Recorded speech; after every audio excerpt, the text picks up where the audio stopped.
Now starting the webinar.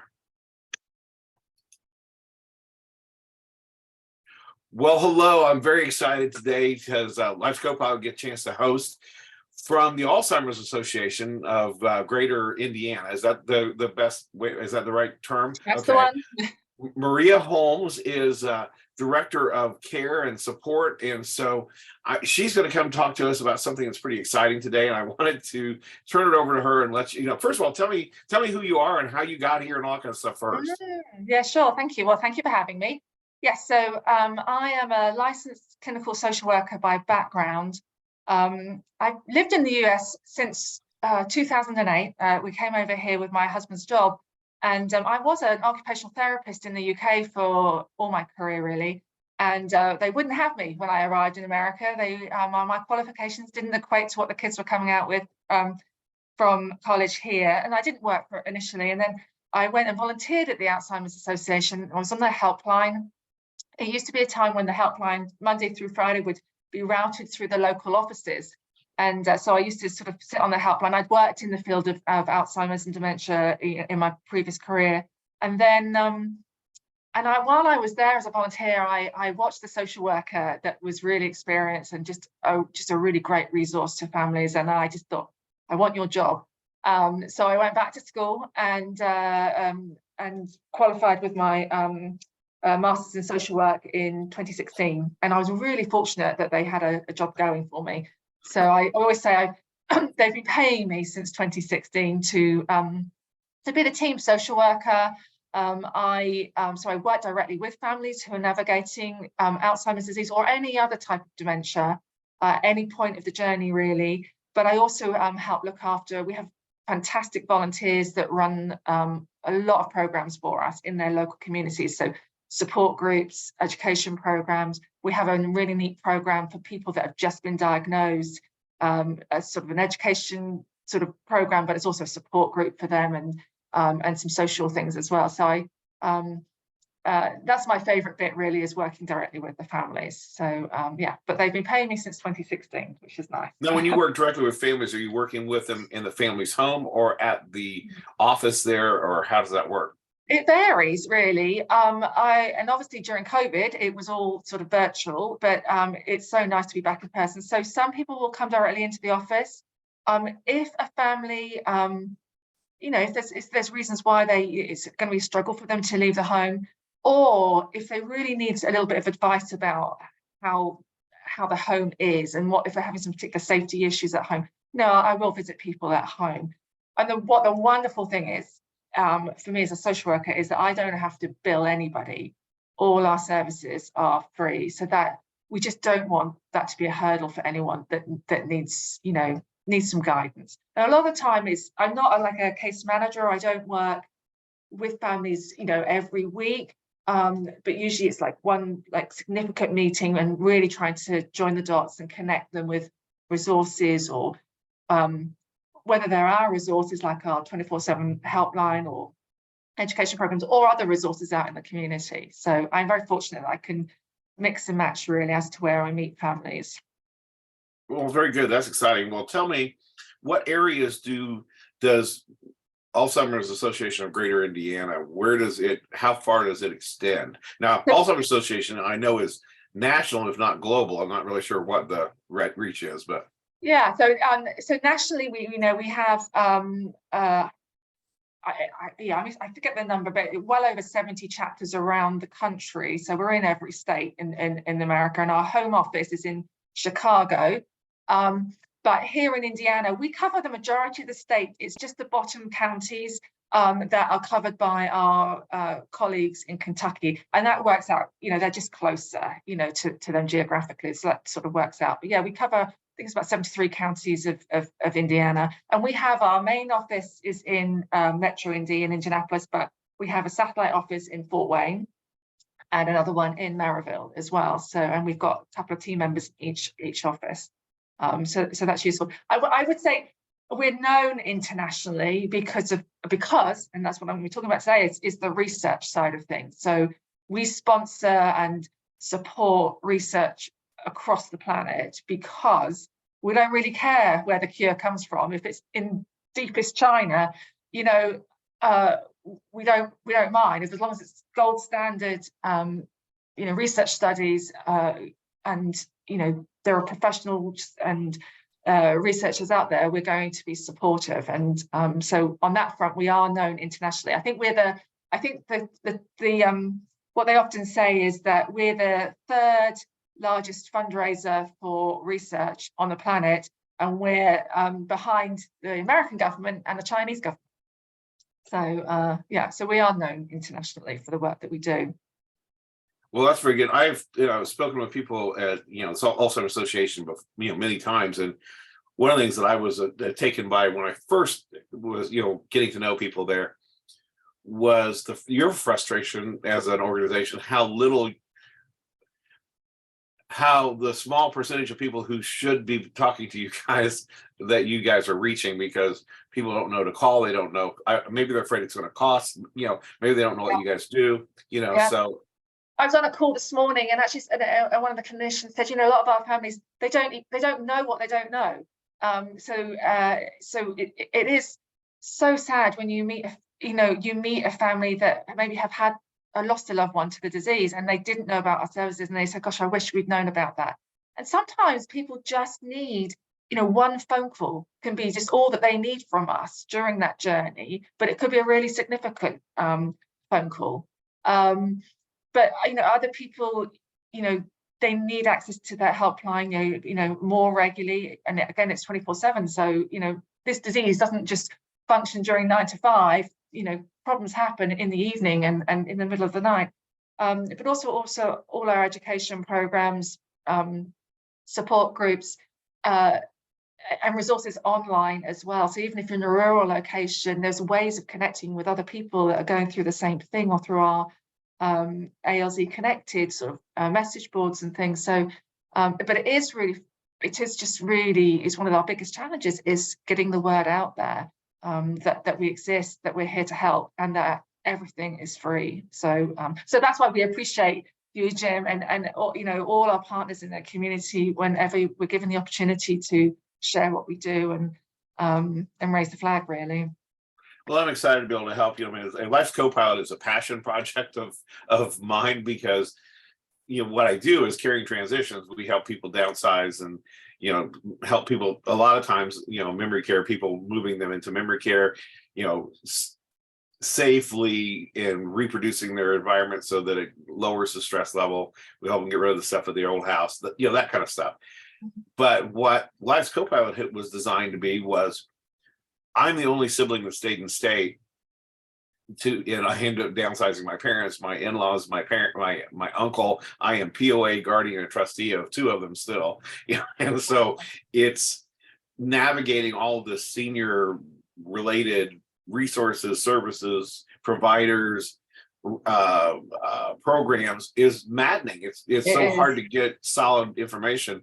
So Life's Co-Pilot is just a portal that's free for the consumers to meet people like yourself and to hear real information from the professionals that are doing it, rather than getting their information from their barber's uncle, and so, which is, I think, where a lot of us get information, out there, because it's hard to find it, in one centralized place.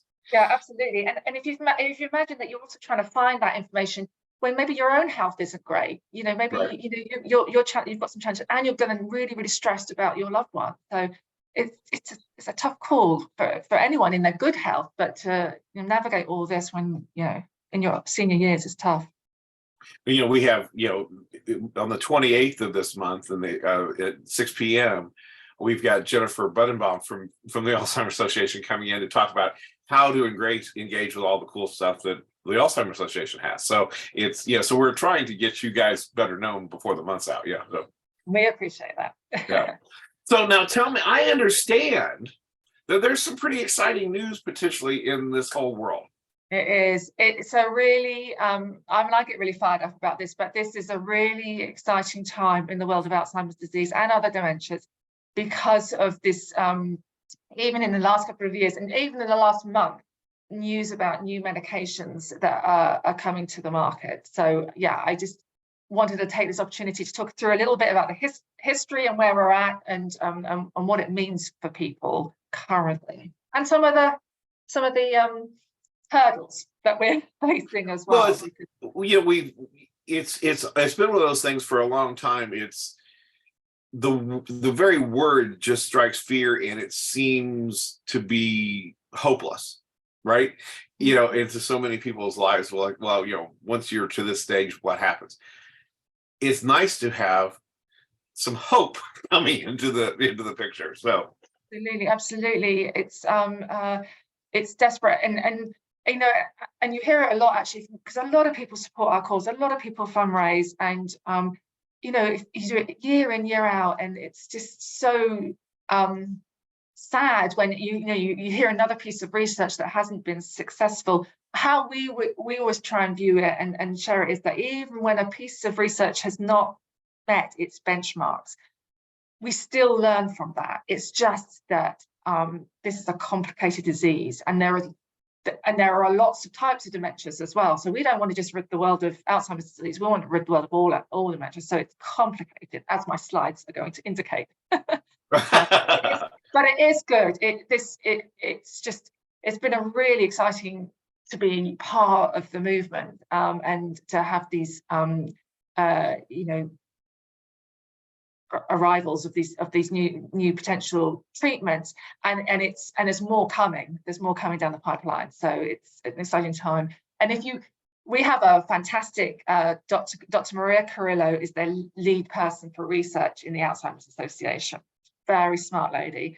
Somebody once said that she's the one human being, she knows so many research internationally that she's probably got the point person that she knows in this field. So but the way she shares it is that the next 10 years, the next decade, is going to be transformational in our world, and we're already seeing it at the beginning of the decade. So it's an exciting time. That's exciting. Yeah, I'm going to turn it over to you and let you tell us stuff. I am going to do my best to share my screen. So I'm just going to go through just a few slides, and then happy to talk more about it. Can you see that slide? Okay. Yep, looks great. Perfect. Lovely. So what's LCSW? Licensed clinical social worker. Okay. So when you go to school, you get your master's in social work, and you sit one final exam, you become a licensed clinical social worker. And then you have to work for 2 years with some supervision before you can sit this final exam for your clinicals. And I can promise you, so I sat that in 2018, and I walked out of there and I said, I am never doing another exam in my life. I'm done. I've passed it, and I was thrilled. But that's how you become a licensed clinical social worker. So so just as I've just sort of already just mentioned, so at the Alzheimer's Association, we do have this vision of a world that's rid without Alzheimer's and all other dementias. And I know it's confusing sometimes when we're called the Alzheimer's Association, and people just think, oh, maybe my dementia is not going to kind of fit in there. But we want to rid the world of all of it.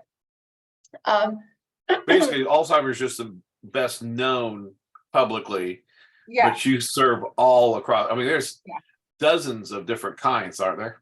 I think it could even hit the hundreds. So we always talk about dementia as being that umbrella term. So if you have dementia, there's something cognitively going on in your brain that is impacting your day-to-day function. It may not be severe, but it's noticeable.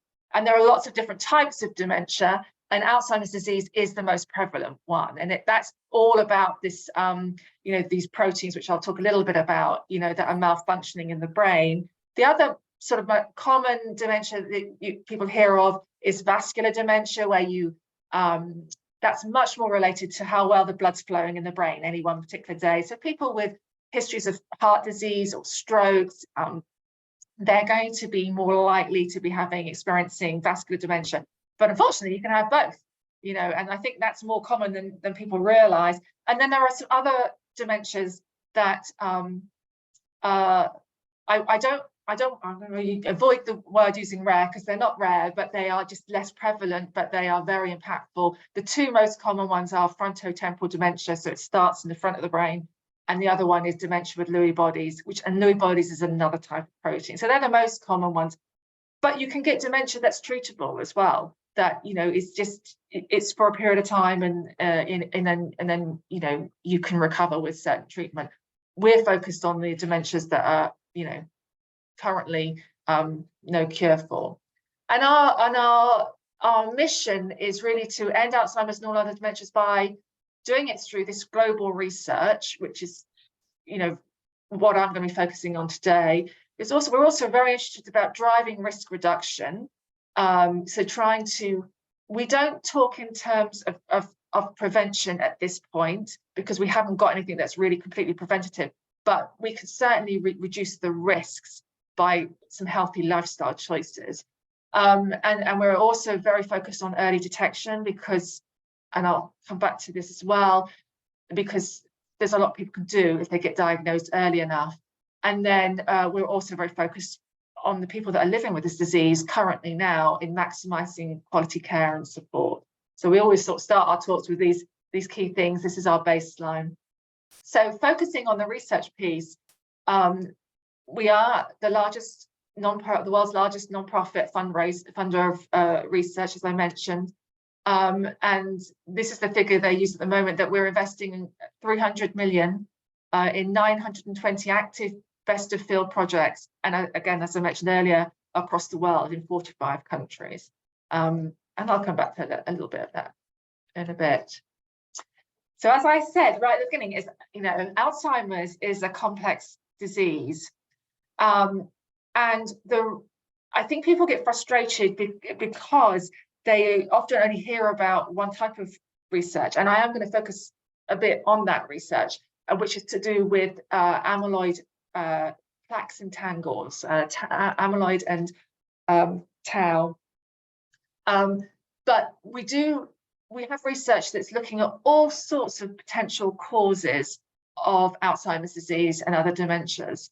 And I'm going to touch on some of those other research projects towards the end of my talk. But what we do know is that there are these two hallmarks of Alzheimer's disease, and it is these taus and amyloid. And what's been long wondered is, we know that they play a role. Are they the cause? Are they, or is something else happening to create this problem with the tau and the amyloid? You know, and that's been an ongoing sort of debate. But the recent sort of new developments are focused on this sort of particularly on the amyloid research. What I want to say is that so there's been a lot of research probably in the last 20 years that's focused on amyloid. So amyloid is part of the protein, and that's malfunctioning, is you know, clogging up the brain. But we've been looking at this for you know, quite a long time, and the research has never been particularly positive. It's not that, you know, you have, you know, your benchmarks that you want to see some clinically significant changes in people, and the research has just not been successful when they focused on amyloid. But what we've come to realize, particularly probably in the last, you know, I don't know, 8 to 10 years, is that when you had people in those research studies, we didn't know for definite that they had amyloid as the sort of, you know, key factor in their presentation, because we couldn't see inside their brain. You could only diagnose Alzheimer's disease after death with a brain autopsy. Well, what's happened in the last 10 years is we have seen, and the Alzheimer's Association has been very instrumental in this, and we've seen the development of these scans. So the CT scan, the MRI scan particularly is good at honing in on brain shrinkage in the brain. There's also been a development of PET scans that one specifically looks at amyloid and one specifically looks at tau, and these have been, come to fruition again in the last decade. And also, there's now a way to look in the spinal fluid, to look and see and find the amyloid. So this has been what's really been a game changer in the world of research in Alzheimer's disease, is because now when somebody starts their clinical piece of research, they can use these tools to look at the people that they're bringing on board into their research studies. And this is what's changed, the landscape really, because now we know that people in a research study have certain clinical indicators now. We know how much amyloid's in their brain. We know that they have, excess amyloid. And now we're starting to see some of the research reach their clinical endpoints and actually start to demonstrate that if you decrease amyloid in the brain, you're going to see an improvement in people's functioning, ultimately. What's really exciting also that's currently going on in the world of research is there's a lot of emphasis on biomarkers, and in particular blood, because ultimately the goal is to try and find a diagnostic, a way of diagnosing people more quickly, more cheaply. And wouldn't it be fantastic if you could draw blood and have a test for Alzheimer's disease there and then, just by looking at that blood sample? So that's really exciting, and it's not a million miles away. There was a conference last year, and it's coming. It's really, really imminent, and they're just like fine-tuning it really. So it may not be good for all types of dementia. It may initially be good for just Alzheimer's disease, but that's still great, because doing in America, if you have the right insurance, and then you're going to get some of this work up. You're certainly going to be able to hopefully get an MRI scan.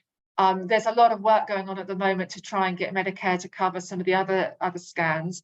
But like in my home country, I'm from England, UK. We don't diagnose people using all these wonderful tools at the moment. So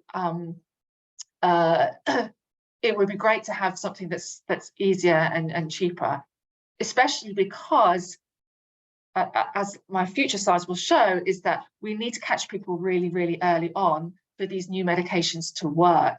And so we need to be able to diagnose people effectively and efficiently. So the two drugs that people will hear about currently, one's called Aduhelm, and one is called Leqembi. Aduhelm came onto the sort of well, it's been in the works on the research front for many years, but summer of 2021, it was announced that their research had reached some benchmarks. So what you need to know is that these are the first treatments that actually address the underlying biology of Alzheimer's disease. So we're not saying that this is a cure, but up till now, up until 2021, all we had were medications that treated the symptoms. And when they worked, I spoke with a really lovely man yesterday who's living with very, very early stages of Alzheimer's disease. And he's on one of these other medications that's called Aricept. And he said it's really working. It lifts the fog. It makes his thinking a bit clearer. Doesn't always work for everybody, but there is a set of medications. Some of them work slightly differently, but they are focused on the symptoms. And that's all we've had for the last 20 or so years is the medications focused on just treating some of the symptoms. And whilst they've been beneficial, nothing has been able to, come to market that's treating the underlying biology. So that's why we were super excited when Aduhelm, met some benchmarks, and the FDA used their process of accelerated, I can't remember the term of it, but it's a way of accelerating bringing medications to to the population to have access more quickly. And so both of these products, they do target and reduce the amyloid plaques in the brains. Again, so amyloid is that, you know, part of the protein that we know is building up. And what they found through their research is that if you reduce the amount of amyloid in the brain, it eases people's symptoms, and they can think more clearly, and they can and also they can be more functional. They can, you know, can do more of their activities of daily living. Now, whilst both these products work on reducing amyloid, they work slightly differently, and as will any other product that's coming in this sort of same class. They all have the same goal of reducing amyloid, but they all work slightly differently. They sort of work at slightly different times of the buildup of amyloid. So, but they do, their goal is ultimately to reduce amyloid. Who can benefit from these? So it's definitely people that are either in the mild cognitive impairment stage. That's the stage before someone gets formally diagnosed with a specific dementia. But in that mild cognitive impairment stage, they are still experiencing cognitive symptoms that's impacting some of their day-to-day living. It's mild, but it's noticeable to either the person themselves or to their close family members. So we have to catch people in that either that mild cognitive impairment stage, and it has to be due to Alzheimer's disease, or the mild early stage Alzheimer's dementia. So some people have MCI and it's due to other things. It has to be due to Alzheimer's disease. So that's who can benefit. The little image I have up there is of an infusion, because what I should say, this isn't a tablet. Currently, this is not a tablet that you take. It is an infusion. With the Aduhelm, I believe that that's like a monthly infusion. You have to go in, you have to lie down, and you have to have it, you know, put into you. I think it takes about an hour or so. I believe with the Leqembi that's a every 2-week infusion, but don't hold me on that completely. But it is an infusion. It's not a medication. So the potential benefits, for both of them really is that they're seeing a reduction in cognitive decline, so like memory and thinking. You know, they're able to, you know, recall things a bit better. They're able to think things through. You know, maybe a lot of people find in that early stages that it just takes longer to process things. So basically there's an improvement in that cognitive functioning. And they're also, in these research studies, they obviously look at the cognitive testing, but they also looking at people's functioning, their day-to-day living. And well, what they're finding is that people, there's less decline in people's activities of daily living. They can be more independent for longer. But I would say that it doesn't necessarily do this. The benefits aren't, you know, for everybody that takes these infusions. And likewise, there are some side effects. But again, not everybody has the side effects. And I'm going to come back to the most sort of worrying one for people is what's called amyloid-related imaging abnormalities, ARIA for short. And I'll come back to that. Some people, you know, experience some headache. Sometimes there's been some additional falls. I think that was potentially with Leqembi. And sometimes people have some reactions to the actual infusion and the site of the infusion. But most of the symptoms are, you know, side effects are potentially mild. The one that people are more concerned about is this ARIA. So, but it is, you know, potentially manageable as well. But this is why anybody that is, you know, goes on to take this infusion and have this treatment, they have to be supported by a clinician that really knows what they're doing. So this is not necessarily something at the moment they feel that primary care doctor could manage. You have to be seeing a specialist because you need to have some regular MRIs. They have And for each product, they will have their own like safety procedures, protocols that they will have to follow. And it will involve this close, particularly early on, this close look at whether people are getting any of this brain swelling. So it's a temporary swelling in areas of the brain, and it usually resolves over time. For some people, it means that they may have to stop because it can be serious.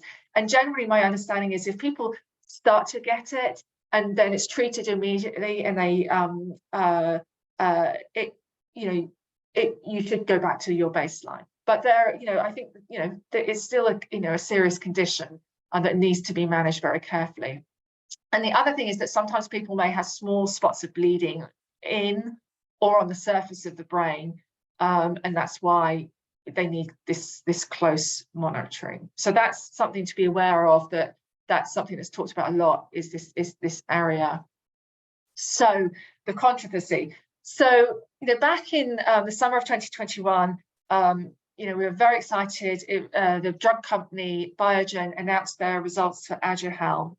But straight away there was some problems, and the problem with that study was that there were like two pieces to the study.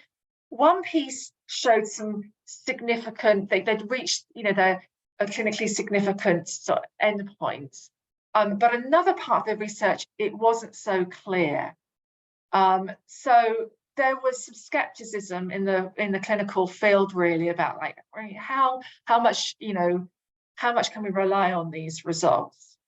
So there was that was upskilling people. I have to be honest and say also, because there's a report recently out from the FDA that there were some quarters that weren't necessarily happy about the process that the FDA went through to bring Aduhelm to the market.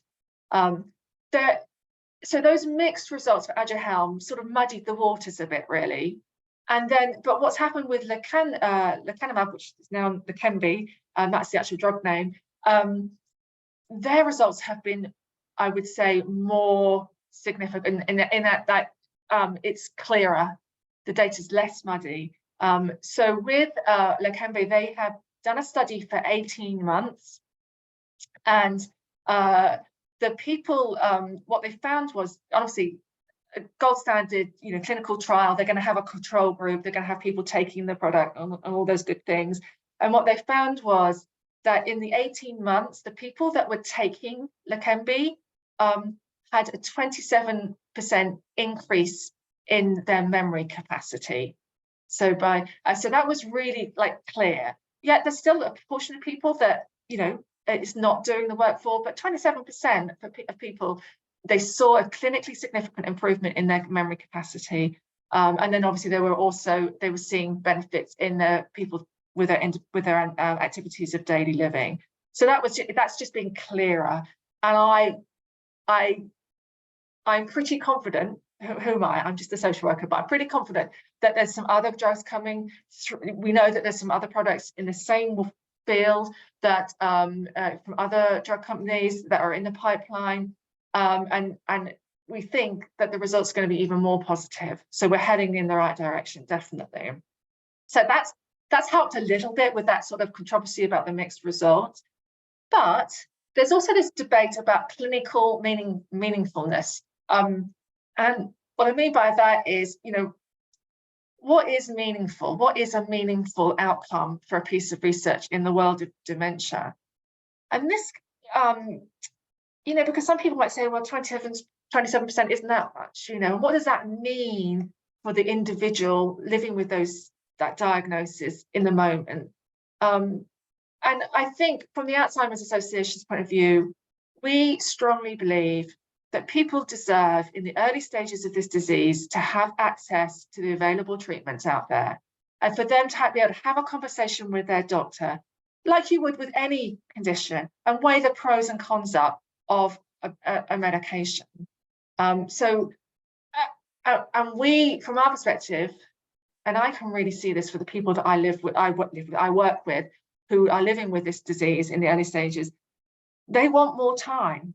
They don't necessarily want more time in the end stages. They want more time where they can live independently, where they can build, continue to build memories with their families. So, meaningfulness is interesting, balancing, what's meaningful from a clinician's point of view and what's meaningful for an individual living with this diagnosis. So we believe that, if people can be given more time living a healthier, more functional life, then that's where we stand, really. There is this FDA accelerated process. So when a drug is brought to market through this FDA accelerated process, again, that can just, sometimes the insurance companies will be less keen to pay for these. It's much easier when they've got full approval. And there is talk about the Leqembi getting full approval in the next, coming 12 months. So I think that again, opens the door more. But there is a huge issue about funding. These drugs are really expensive. The average person is not going to be able to self-pay this. Currently, I'm probably wrong. I think it's something around $26,000 a year for Leqembi. I might be wrong. It might be a little bit less, but it's still, expensive. As is Aduhelm. And so what we need, because of many people who are needing or would like access to these new products, are going to be in the world of Medicare, and so we are really reliant on the Centre for Medicare and Medicaid to, agree to fund these new medications. Well, because of the whole controversy for Aduhelm, even though these drugs are approved by the FDA, and Aduhelm was approved by the FDA, the Centers for Medicaid and Medicare, they decided that they were going to limit funding for this drug, for Aduhelm, and for all of the same class, all of the amyloid-reducing medications that come through.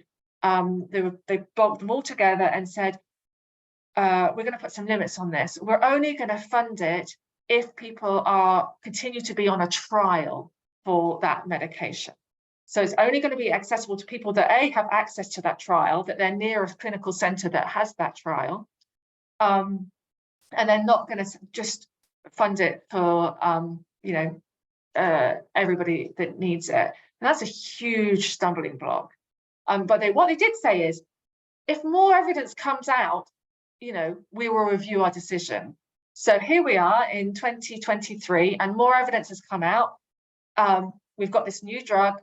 FDA have approved it, and there's more evidence. So we have a campaign currently going on saying to the CMS, okay, will you please review that decision you made and revisit it? And again, we think that the people with dementia in the early stages have a right to have access to it. So that's where we're at the moment with that. So we're really hoping our advocacy work will help with that.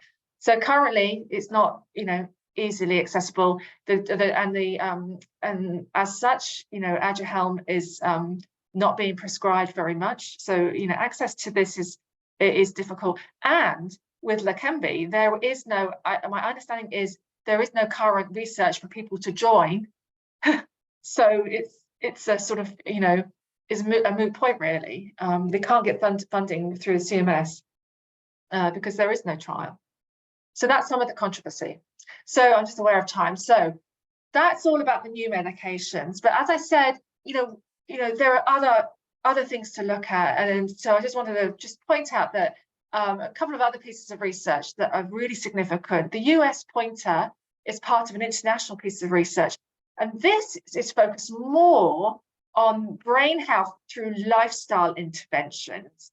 And it's a 2-year clinical trial, which has actually been delayed because of COVID. So they sort of had to take it a few steps back. So now the results are expected in 2025. But when we talk about lifestyle, we're talking about sleep, exercise, diet, and as key lifestyle things. And there's also a portion of it about really aggressively treating high blood pressure really well.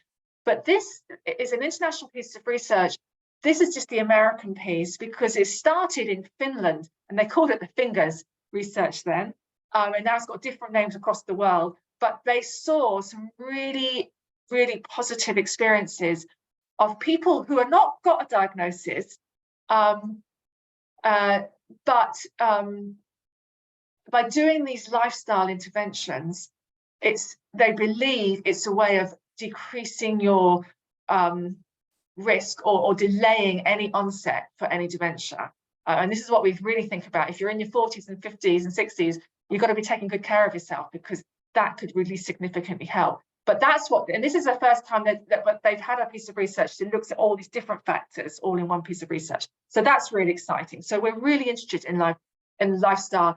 And what we think is going to be a bit like heart disease. There's maybe not going to be a silver bullet, but it's going to be a bit of mixture of medication, but also lifestyle changes as well. So that's the US pointer. There's also one that I'm particularly excited about here because in Indiana, because the lead researcher is here in Indiana, in Indianapolis. This is called the longitudinal early onset Alzheimer's disease. It's not now this is where they're not testing a product, they're not testing a medicine, but they're taking a very strong look at people with younger onset dementia. And we look at those folks as being 65 and younger because it's rarer, but people do get dementia and a variety of dementias under the age of 65. Often it's in their 50s, and it's a whole big thing. But what this lead study is doing is really following these people, looking at genetics, looking at their sort of biological and clinical processes that are going on, because we know that there's a difference to often people in the younger onset, they decline much quicker. So there's just a different feel to it. So we're really, this has been going on for a while, but it just so happens that the Indiana Alzheimer's Disease Center down in IU, Dr. Apostolova is the lead doctor, and she's really well known across the country. And this is a really exciting piece of research. So that's an example. And then this is another type of research. So we mentioned all that imaging work where we and one was the ideas where they were looking at amyloid PET scans and trying to prove that if you give people access to this amyloid PET scan, it's going to change the way a treatment plan is put together for the individual with dementia. And so they did this, and they proved that yes, if you have access to these, and it was in partnership with the Centre with CMS again, that having access to these approved brain imagings can be safe, can be non-invasive, and it can impact how you're clinically taken care of. But what they realised at the end of it all is they didn't have enough people from diverse backgrounds. And that's really essential, because if we come up with a nice piece of research and show clinical significance improvement, but it didn't include, people from the African American community who are twice as likely to get dementia compared to people in the white community. If it didn't include people from the Latino community, then we're not capturing, we're not sure that this, these approaches are going to be workable. So the new ideas is just another type of researcher that we're supporting, which is their goal is to incorporate more people from diverse backgrounds. So that's just a few examples of the different types of research. We have something called Trial Match, where anybody, healthy, people with a family history, people with a diagnosis, can put a little profile online, and this system connects you with any potential research that you might be eligible for. So that's just a great, great place where people can start looking for research.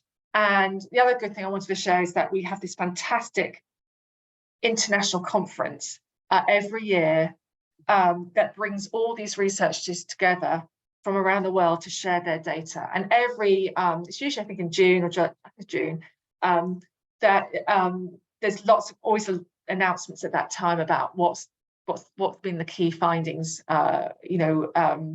through that. And we also have a really good free app. It's called the Science Hub. It's the Alzheimer's Association Science Hub, And also, if you want to get any new information about what's happening in the world of research, that is a great place that, you'll get a notification.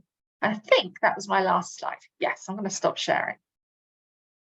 Well, that was really fascinating. I was, the 27% kind of struck me. You were talking about that some people are, diminishing that because it's only 27%. But just in Indiana, you probably have a better knowledge of the numbers here in your own sphere. How many people are there with Alzheimer's related issues? Well, we believe there's 110,000 Hoosiers with Alzheimer's disease. Yeah. So that's 30,000 people potentially. Yeah, that could benefit. absolutely. When you think about those numbers, absolutely. Yeah.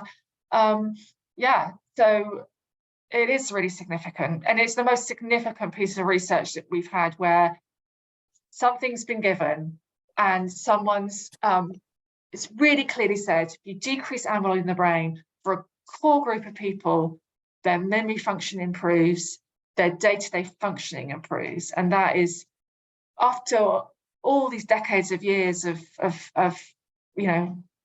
research, it's a goosebump. You get goosebumps when you think about it. It is really exciting. The other thing is, granted, today is very, very expensive, but a lot of drugs, when they first come out, when they're getting limited distribution, they're very expensive because of the years of research that are being paid back to the drug companies. But once you start making it more mainstream, those prices come down. So there's definitely potential to see that. Yeah, absolutely. Yeah. I mean, obviously, there's this whole patency thing they have, for a while, when they, because they have, whatever you think about pharmaceutical companies, they've put a lot of money into research, and some of the research never, ends up never pays off. Yeah. No. So yes, I mean, and these like discussions and debates that we have with the CMS at the moment, I mean, it was always going to happen. If a silver bullet suddenly came, for Alzheimer's disease, if you think about the millions and millions of people across the planet, it's going to have an impact on funding.